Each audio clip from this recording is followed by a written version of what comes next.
Good afternoon.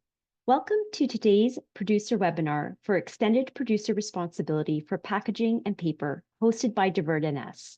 My name is Stephanie Anselm, and I am the Principal Consultant and EPR Implementation Specialist at FDB Consulting Services. I'll be serving as your moderator for today's presentation. Before we begin, I'd like to mention that this webinar is being recorded, and the recording will be available on Divert NS's website afterward. The presentation itself will last about 30 to 35 minutes.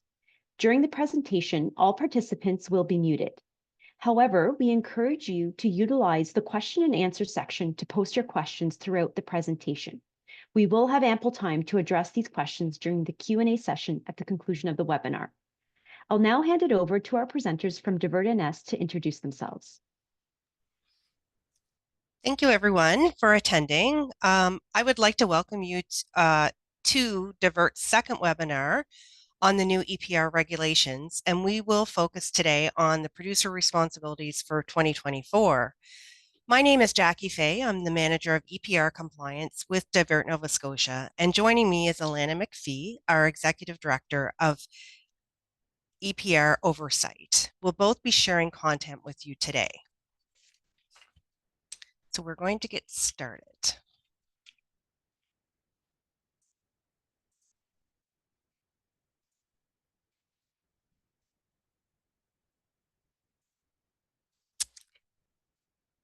We'll begin the webinar with our land acknowledgement. In the spirit of reconciliation, we acknowledge that we are on the ancestral and unceded territory of the Mi'kmaq people, and we honor them as the past, present, and future caretakers of this land. We are grateful for the treaties of peace and friendship. We are all treaty people.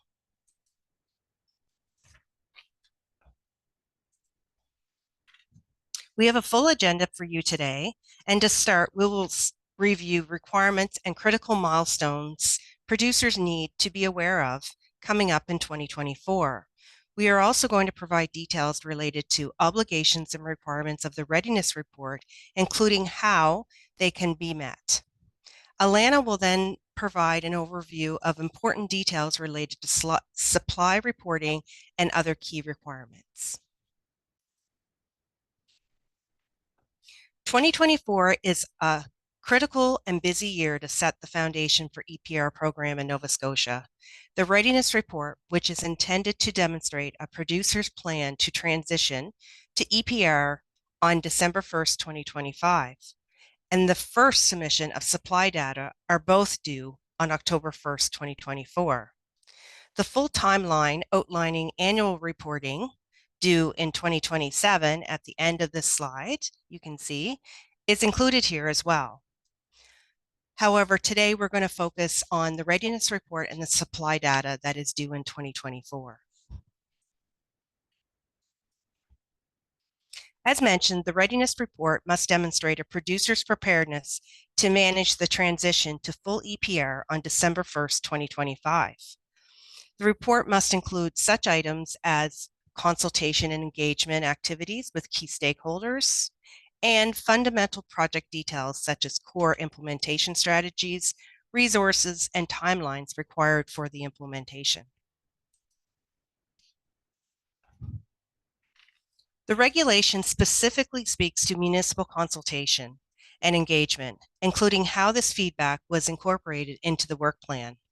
In Nova Scotia, there are 49 municipalities that must be consulted with. The regulation also identifies 4 sections that must be addressed within the report. The first one is Part 4, Duty to Collect, Part 5, Material Management, Part 6, Auditing, Reporting, and Record Keeping, and the final one, Promotion and Education. Due to time constraints today, we are discussing in a little more detail the Duty to Collect and Material Management in more detail.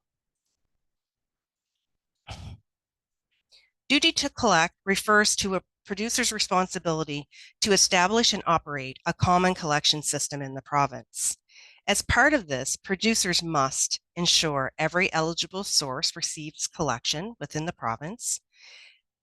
They must provide depot collection for those in the province who do not receive curbside garbage collection. And they must provide collection for a facility, which is defined in the regulation as apartment or public schools, including the receptacles for storage for these facilities. In addition, the regulation clearly identifies that an offer must be provided in consultation with the reserve of a First Nation to provide common collection system to all eligible sources on the reserve. Part 5, Material Management, defines the categories of designated material. So I know we've had a number of questions about what are the categories, and these are the categories that are identified within the regulations: paper, rigid plastic, flexible plastic, glass, and metal. We know producers have been very clear that they want jurisdictions to harmonize where possible. These 5 categories are very similar to other jurisdictions, with the hope that making it easier for producers when gathering required data that they must submit to other jurisdictions and Nova Scotia. Under the material management, there's also a section that discusses the Nova Scotia Material Management Standard, which outlines the diversion targets for each of the 5 categories. This standard becomes more important as we start to look at annual reporting in 2027. One of Divert's priorities is to help producers understand the requirements of the readiness report and their other obligations under the regulations. A guidance document has been prepared that outlines expectations and necessary information regarding the readiness report. The readiness report for Divert Nova Scotia is a critical mechanism that, as the administrator, we need to assess that the program will be ready to launch on December 1st, 2025. Once the report is received on October 1st, 2024, Divert Nova Scotia will evaluate it to ensure it meets the requirements of the regulation and demonstrate that producers will be ready for the transition.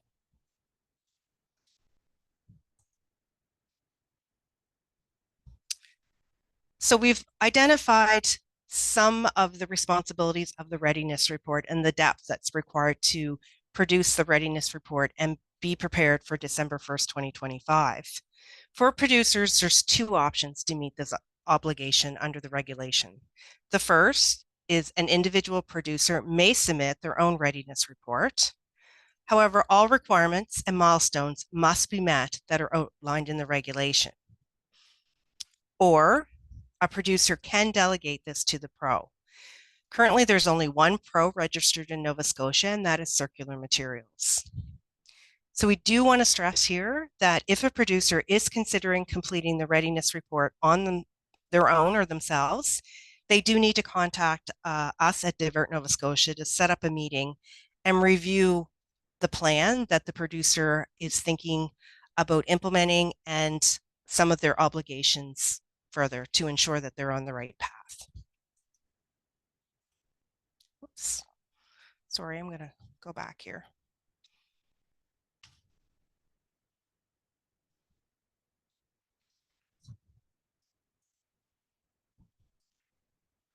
So in order to meet all of the obligations to delegate to a pro, the following must happen.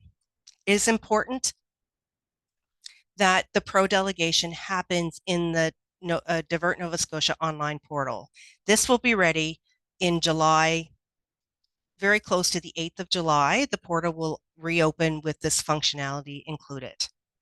So to ensure this delegation is successfully recorded by Divert, please ensure that as a producer, you have an agreement with Circular Materials, and the producer must initiate this request or process within the portal. Then the Circular Materials will have to go in and accept the delegation request. Once Circular Materials receives all of the delegation requests, they will be acting on behalf of the producers and will be able to submit one readiness report on all of the producers have delegated this obligation. I also want to stress here, if Divert Nova Scotia does not receive notification of the delegation, we will assume a producer plans to submit their own readiness report.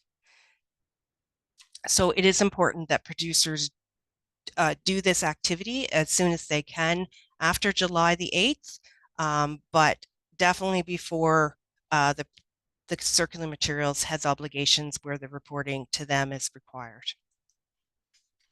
So now I'm going to pass it over to Alana to discuss in more detail supply reporting.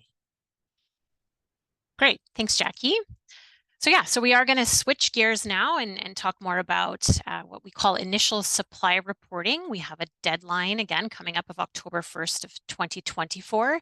And perhaps before we sort of dig in, I would note that we do have formal procedures that are in draft form at this moment that are specific to this topic. Unfortunately, we won't be able to share them today. So the idea is to kind of keep it a little high level today, but we can certainly share as much information as we're able. But we will get into much more detail in our third webinar, which would be later in June, around June 19th. We'll discuss this in much more detail, and the specific documents will be available on our website. We're hoping June 15th, on or before. So just in terms of, what supply data is, producers are required to provide supply data on an annual basis, and the data is based on the previous calendar year. So as an example, October 1st is the upcoming deadline. You would be looking at your calendar year 2023 supply data. In terms of why we need it, supply data supports a data-driven approach to ensure regulatory efforts are efficient and certainly aligned with environmental goals. And supply data is integral to the performance management reporting that starts in 2027. In terms of the regulatory requirements, so really Section 28(1) of the regulations provides the basis of what's required from producers in terms of supply reporting. And really the regulations require that producers submit the weight of designated materials they supply to consumers in the province. And as Jackie alluded to, there are 5 categories of designated materials, which are again harmonized to other jurisdictions in Canada. We are working very diligently on a designated materials list. Again, it's still in draft form. For the purpose of today, we can give you a few examples of the types of materials that you would find within each of these categories. So certainly within paper, you would find newspapers and magazines, calendars, gable top containers, corrugated cardboard, boxboard, and so on. In rigid plastic, you would find PET bottles and jugs, HDPE bottles, jugs, jars, and expanded and non-expanded polystyrene, among other things. In terms of flexible plastic, that's where you'd find different types of film, carryout bags, any plastic laminates. In metal, there would be steel, different types of steel containers, so aerosol and food containers. You'd find aluminum aerosol and food containers and other types of packaging. And then the glass category seems to be the most straightforward, but certainly glass would have clear glass or colored glass. So again, I would say this is absolutely a very small snippet of what you would see in our designated materials list. When that is published, what you'll find is very specific details in each category telling you what exactly is included and also very clearly what is excluded. Our work in this realm has really focused on looking at other jurisdictions, looking at their designated materials list, and then receiving some feedback from key stakeholders in Nova Scotia about how we can harmonize as best as possible, or if there's any considerations in Nova Scotia that makes our list a bit different. But again, the eye is always on harmonization. So the other piece that's really outlined in the regulation around supply data reporting is sort of how you calculate that data. And again, this is sort of a calculation. We're calling it A minus B equals C. And this is, again, something you would see in other jurisdictions, where A refers to the total weight of designated material in each category that's supplied to consumers. But then B is this piece that we're calling a deduction. So the deduction can be in one of two forms. So it's the total weight of the designated material in each category that is either deposited into a receptacle at a location that is not an eligible source. So as an example, that could be an institution or a business that does not receive collection. The other piece of this is the idea of an installation deduction, where it's a designated material that was collected from an eligible source at the time the product was installed or delivered. So again, a simple example is the idea of a technician installing a new appliance in someone's home, but that box perhaps would not be or would be deducted in this calculation. So if you take A, you minus B, you end up with C. And that's the actual output. That's the total weight of the designated material in each category that a producer would be reporting. And what's interesting, again, I would note deductions exist in other provinces. So we're hopeful that many producers are already aware of this idea of deductions. The only thing where we're perhaps a little bit different is that our regulation does require the producer to report each of these numbers. So when you do come into the portal to report, you would be providing the A, the B, and the C number as individual numbers. I know other jurisdictions that's not always the case, but we would want to see each of those numbers individually. The next slide. So obviously, when we were looking at other jurisdictions, the basis of the accepted methodologies for supply data calculation is really a calculation of weight times unit. And that may seem straightforward. We understand there's a few ways to go about this, but certainly that's where our procedures will come in and have a lot more detail. For today's webinar, we really just wanted to speak to a few points related to both weight and units, where we're looking to harmonize our approach in Nova Scotia with other jurisdictions. So in terms of weight, we're certainly looking at producers providing the actual weight of the designated material rounded to the nearest 0.1 gram for each unit. That seems to be what's happening in other jurisdictions. And then secondly, when a designated material is made up of two or more material types, producers must apply the component threshold rule. Again, we're not going to dig into this today, but I would just suggest this is a topic that is covered in detail in our procedures that would explain to you how you apply that particular rule when there's multi-material types of packaging. In terms of units, again, what we're seeing in other jurisdictions is there's kind of two ways to go about your unit calculation. So the first is to provide the actual number of designated material units that you did supply into Nova Scotia. Or the second is an estimated number, and that's based on a standardized formula. So a producer would be looking at their Canadian national sales of a particular designated material, and they would then incorporate in the calculation our population as a percentage of the total Canadian population, and that would allow you to determine your Nova Scotia units. So as noted, we are certainly well into developing these material guides. Our goal is to have them on our website on or before June 15th. Again, it would be our designated material list, which would have all of the materials that are included or excluded in each of the categories, as well as our supply reporting procedures, which will get into some of the calculations I've mentioned and other details related to calculating supply data. And similar to what Jackie was talking about earlier, there's really, in terms of supply data, there's two ways for a producer to achieve compliance on this obligation. So the first option, once again, is a producer can submit their own supply data in the portal.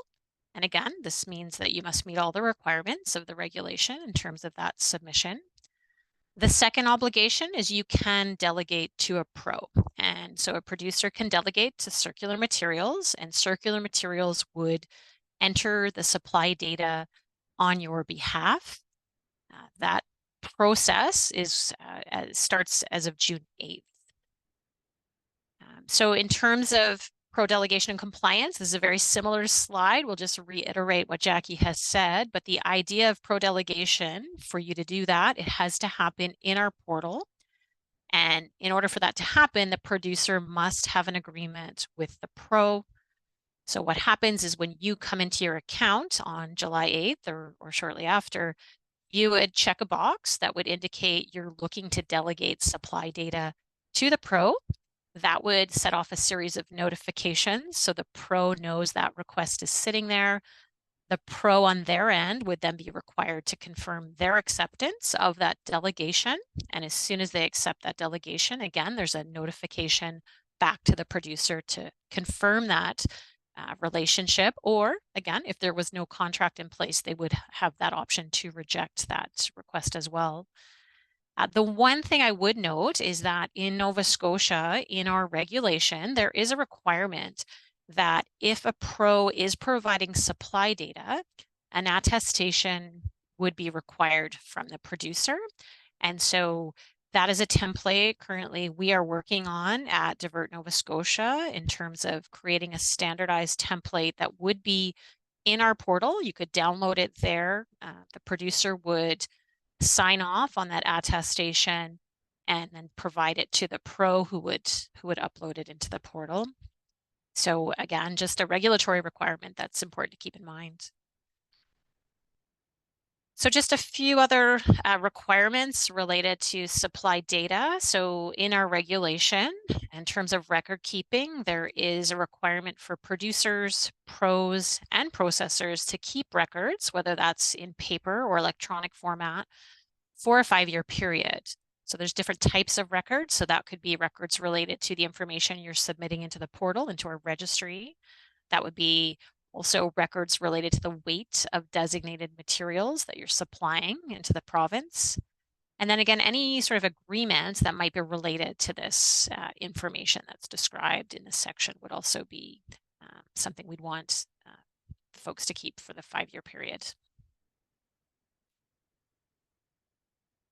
Brand management is also another, I guess, a piece of supply data reporting. Again, this happens in other jurisdictions. So it's a process where producers would be uploading a list of brands that are associated with their supply data.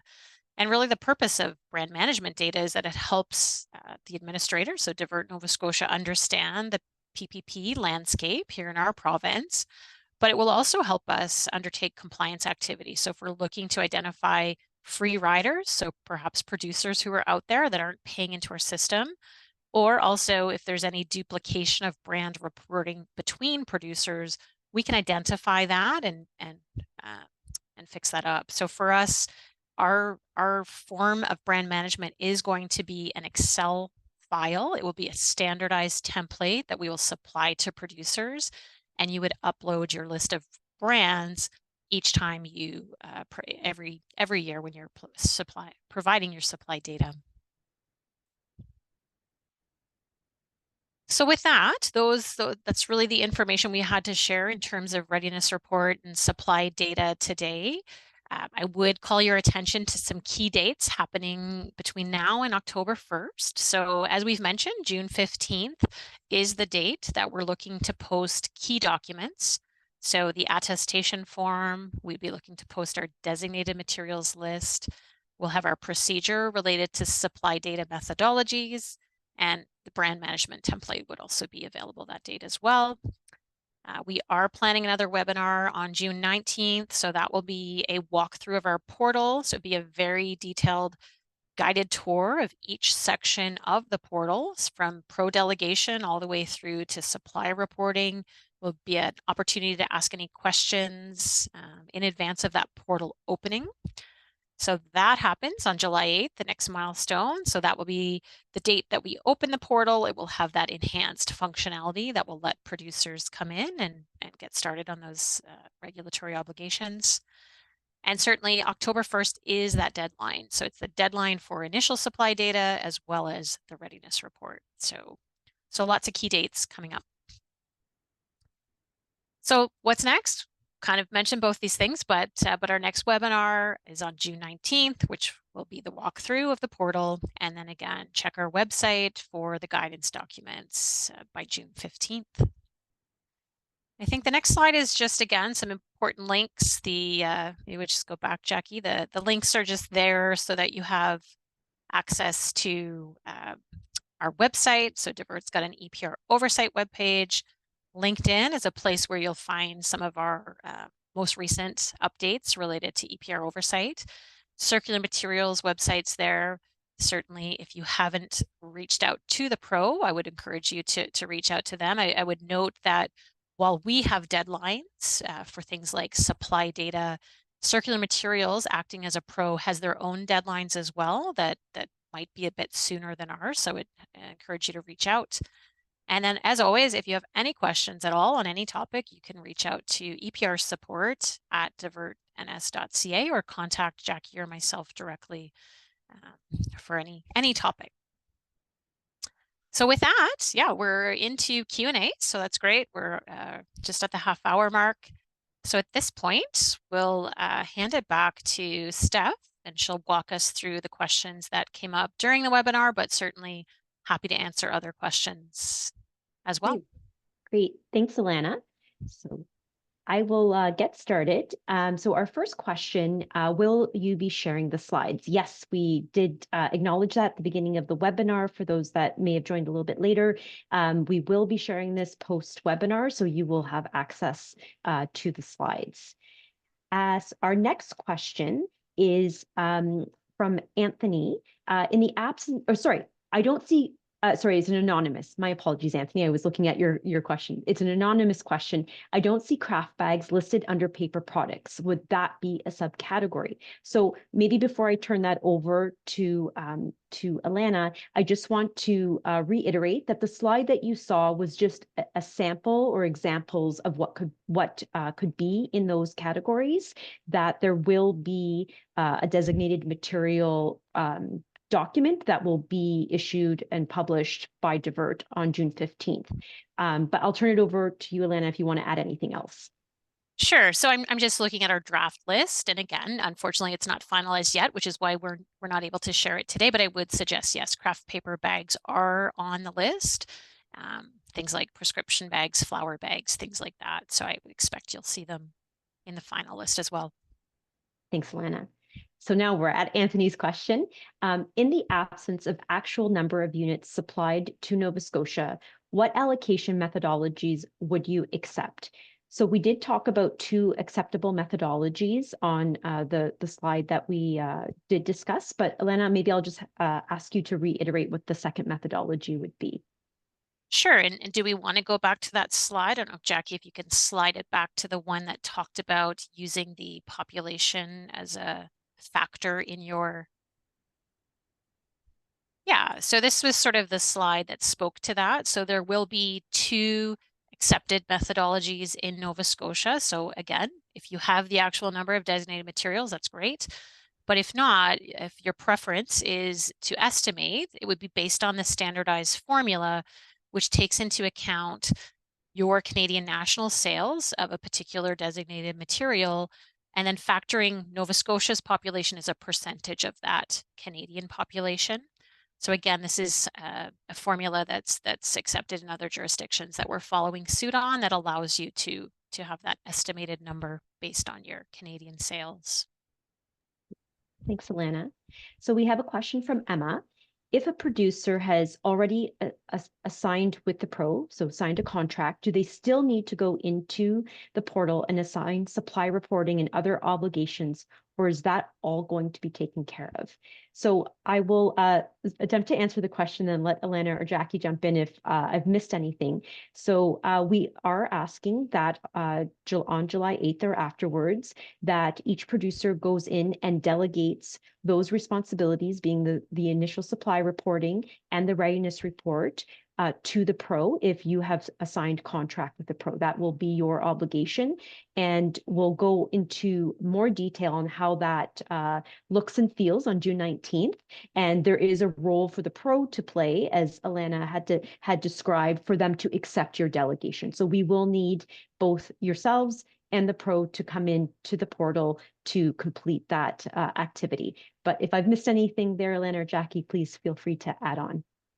Yeah, no, you've definitely covered it. It is a requirement of the producer to initiate that relationship in the portal. So, yeah.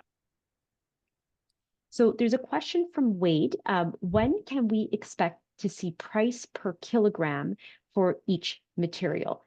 And I think we were thinking about when fees get calculated. Sure. So Yeah. Elena, I'll leave that one to you. Yeah. And I know Wade, so hi Wade. But yeah, so certainly we have kicked off our fee setting methodology process. It's in its very early stages. So at this time, we don't have any information to share on that. It's expected that we wouldn't complete that process because in terms of there's the methodology development, there's a consultation piece. We likely would not be posting that information until mid 2025 at the earliest. But certainly as we move along in that process and have more information to share, we'll certainly share what we can. Thanks, Alana.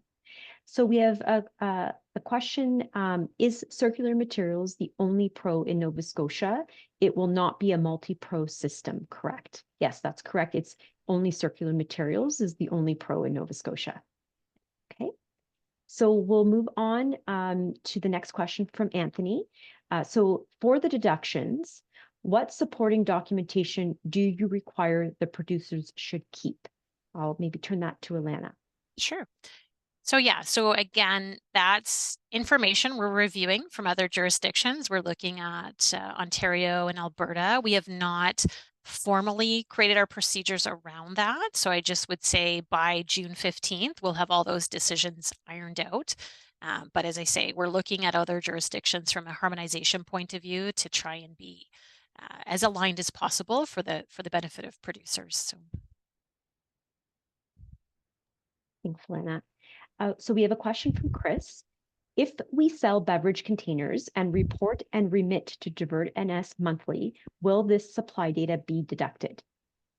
And Alana, I'll turn that to you as well. Yeah, again, I have to go back to the procedure. If I'm being honest, I prefer not to answer it. And Chris, if you're interested, you can certainly reach out through EPR support to ask this question. I can verify. I just, off the top of my head, I just haven't got the specific answer for that, but I know we would definitely address beverage containers in the policy. It's there. I don't want to speak to it without having the final answer. So certainly if you want to reach out to us after the webinar, we'll dig into that and share our draft approach. Thanks, Alana. So we have another question from Jean-Francois. Is the intent of Divert NS to exclude from this new EPR program the products that are already covered by the paint program? So again, I'll turn that to Alana. Yeah, so again, I would say that's going to fall similarly along the lines of a beverage program. I'm not going to necessarily answer that today. It will be in the draft procedure. Again, if you want to reach out, we can dig back into that draft procedure and get a specific answer. But all of that, the deduction piece is complex, I guess I would say. And because it's still in draft form and we're still getting some feedback, I just want to confirm all that before we answer any of those related questions. So my apologies for not having a full answer, but feel free to reach out by email. Thanks, Lana.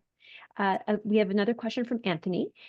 Would you accept consumption data from AC Nielsen as another acceptable allocation methodology? So again, I'll ask Alana to address that. Yeah.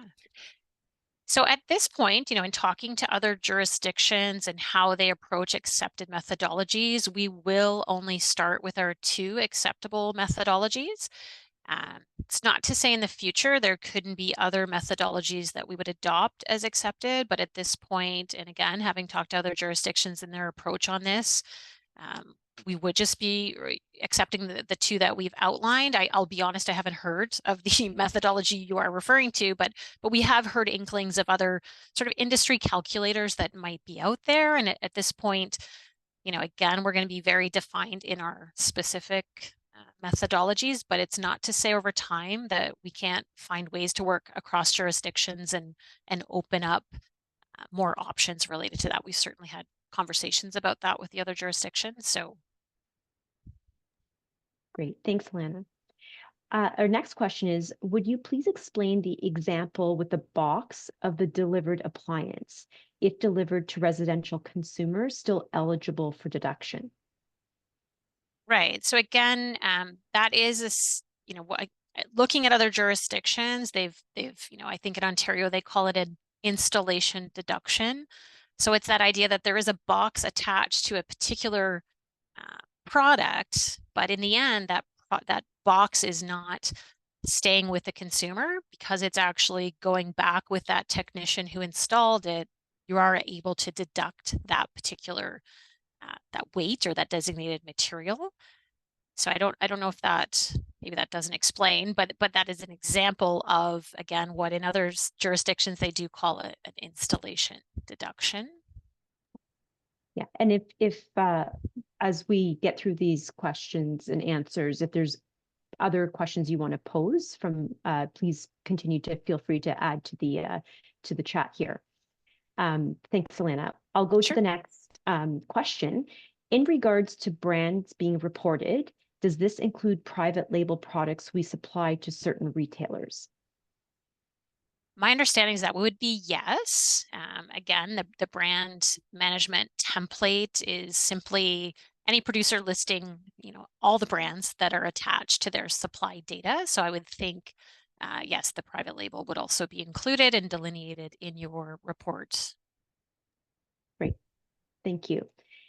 So we go to our next question. Would you please explain what what means producer to be compliant for submission? So I'm not sure if that's relating to the readiness report or supply reporting. And it's an anonymous question, so I'm not sure who may have posed that, but perhaps we could just review again compliance for submission on both those obligations for October 1st. Yeah, I guess if I speak to supply reporting, so to be in compliance, that requires you as a producer to provide your supply data by October 1st, 2024. And that would require you to come into Divert's portal. Hopefully you've already set up your account since you are likely a registered producer participating in this webinar. But in your account, you would then provide your data in each of the 5 categories that the regulation requires. So you would be submitting that number. And as we've noted, for you to be compliant, you can either do that as a producer directly in the portal, or you can delegate that responsibility to the pro, and the pro would upload your supply data. But to be in compliance, it would all be done by October 1st. And maybe Jackie, if you want to speak to the readiness report in terms of compliance. Yeah, Sure. sorry, Elena, I'll just add, there's an attestation requirement as well that we just want to emphasize if you do delegate to the pro as part of being compliant. Yeah, sorry, Jackie, on to you. No problem. For the readiness report, as we kind of outlined, there is a lot of requirement for key stakeholder consultation, including municipalities, and then meeting all of the obligations under the regulation for the designated materials, for all of the other education, promotion, those categories under the regulations.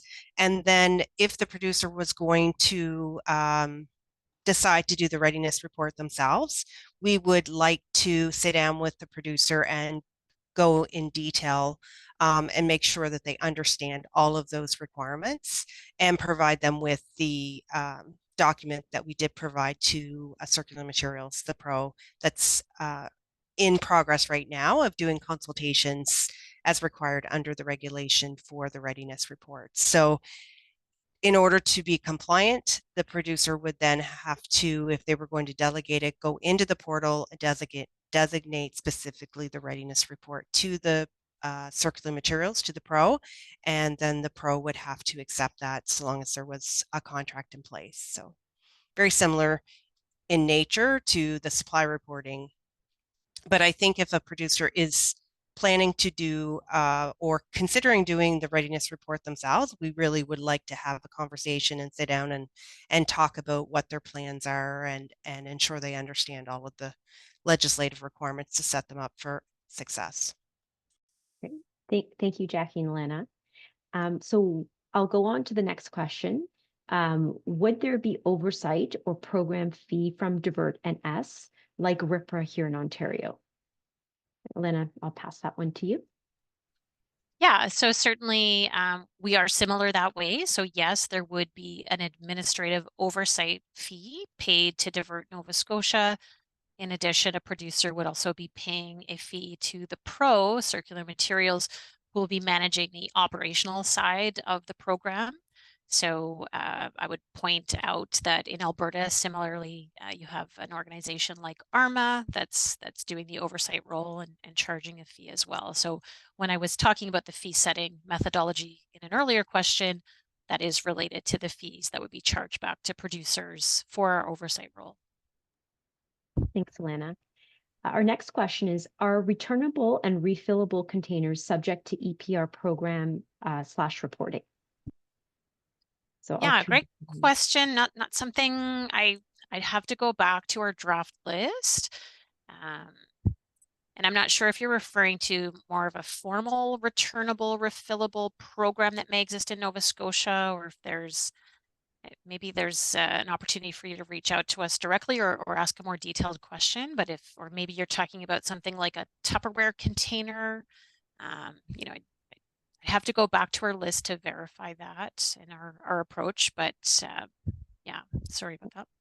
Yeah, no problem. And it was an anonymous question. So if Right. you do have a follow-up question, please feel free to add another question. We have our next question from Tony. Are IC&I packaging data excluded similar to other provinces? Yes. So in Nova Scotia, our EPR regulation is just for consumer packaging, so packaging that lands in residential blue bags. So it is our program does exclude business IC&I material. Thanks, Alana. So we have another question. Would shipments to home businesses be in scope? So it's a bit of a generic question. Again, it's an anonymous question. I wonder if the person who posed it could just be a bit more specific to allow Alana or Jackie to be able to answer that. So I'll move on to the next one in the meantime.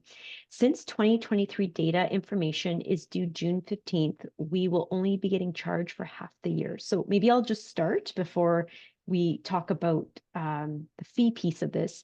The 2023 data that needs to be reported to Divert NS is due October 1st, 2024. The portal is opening on July 8th. For you to be able to make a decision if you're delegating this responsibility to the pro. Or if not, then you do have the opportunity to start entering the data, supply data in yourself.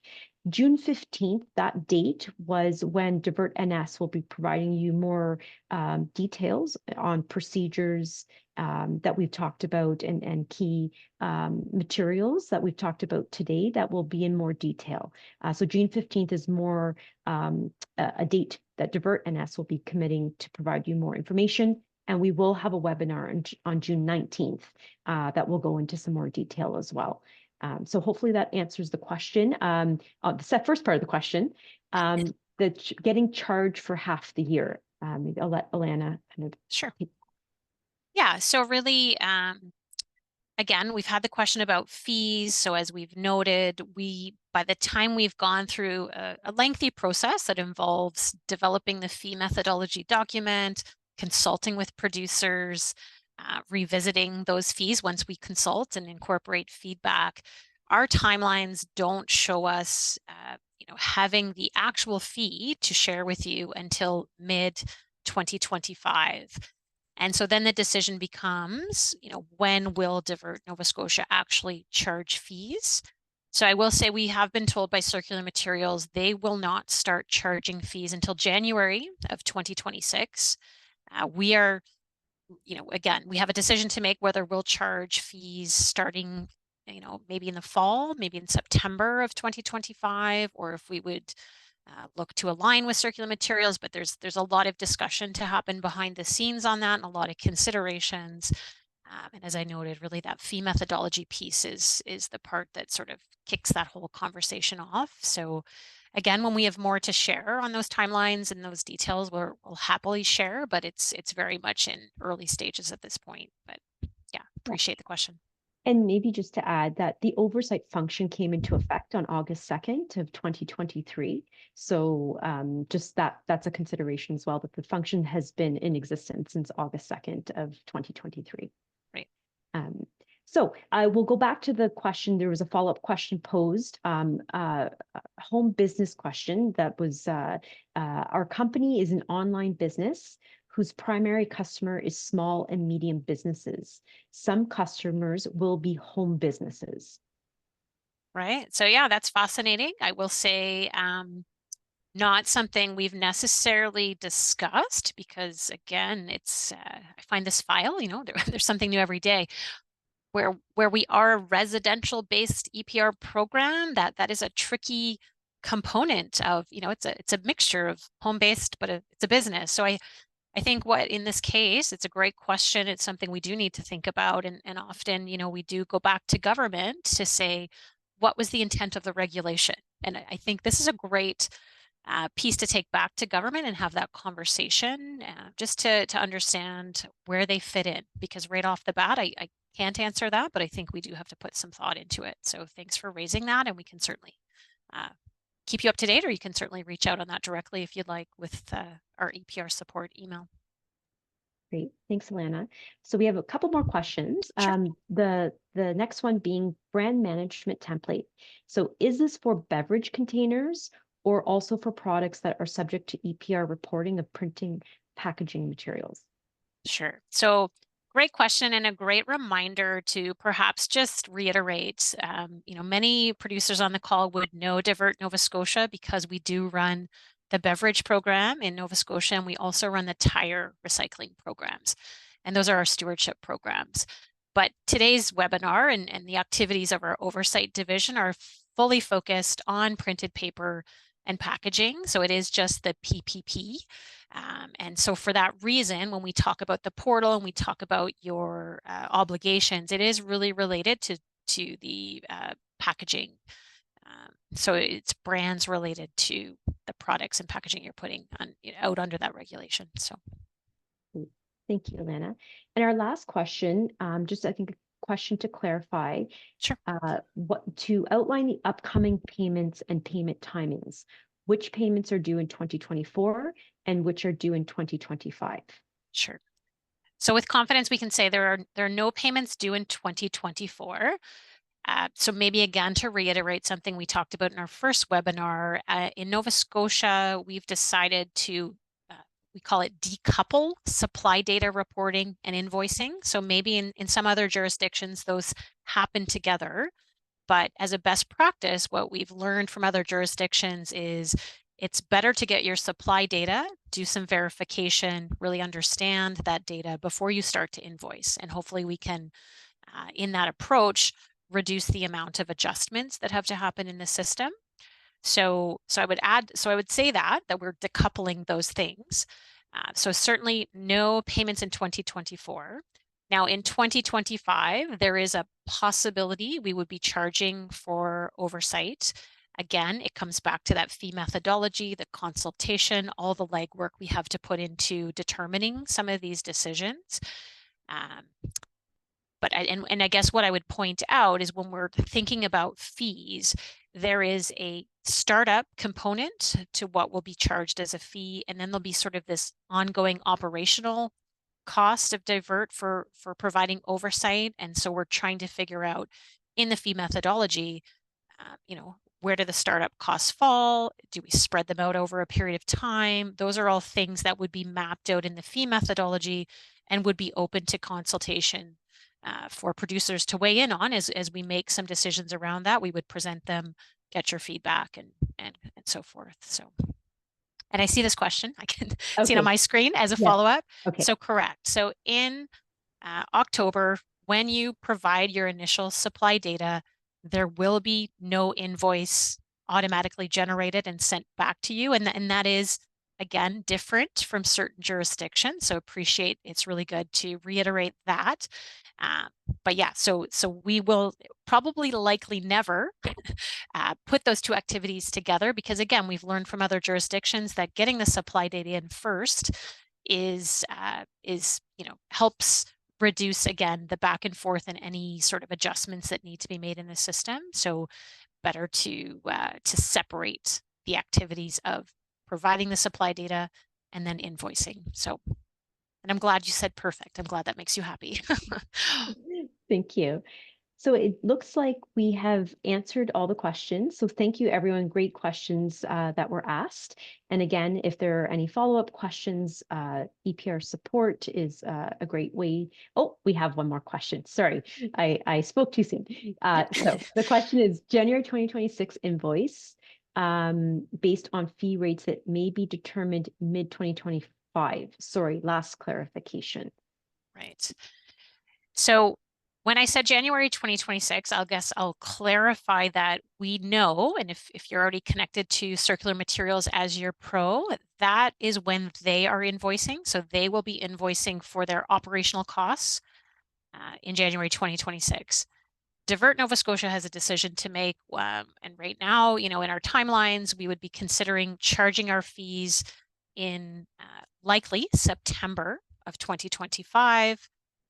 Or would we, potentially, there's been some discussion, would we ever align so that the two fees would be going out together? So again, much to consider in making that decision, but I think we'll know more over the coming months, and we'll certainly share what we know as we get to those decisions, but it's still up in the air in terms of when Divert would be invoicing producers, but it would be no sooner than, I would guess, September of 2025. So yeah, and I think just to close out about whether these key dates and fee outlines would be shared through an email, we would go beyond an email. There'd be a whole communication strategy related to this, including consultation about the fees themselves. So there'll be much more to come on this, and appreciate that folks want to ask the questions now, but be assured that there'll be a formal communication strategy related to fees, and you'll have all the information you need as part of that.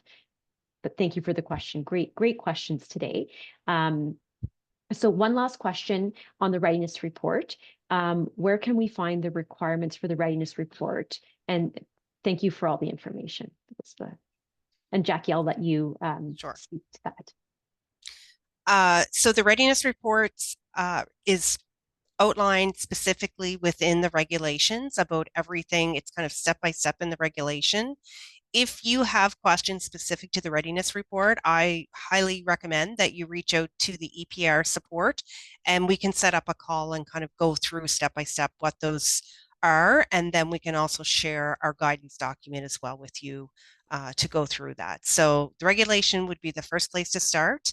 And then as well as this presentation, but also set up a meeting and let's chat about kind of what your plan is and how can we support that. Thank you, Jackie. And one last question. How much should we budget for your oversight fee? Ellen, I'll let you take that one. yeah, sure. And we've had this question before. We certainly appreciate producers wanting to know what to budget. At this point, we're unable to share any numbers. Again, I would just say that we're digging into the fee methodology. We're digging into this whole process, and as soon as we have information to share, we would love to.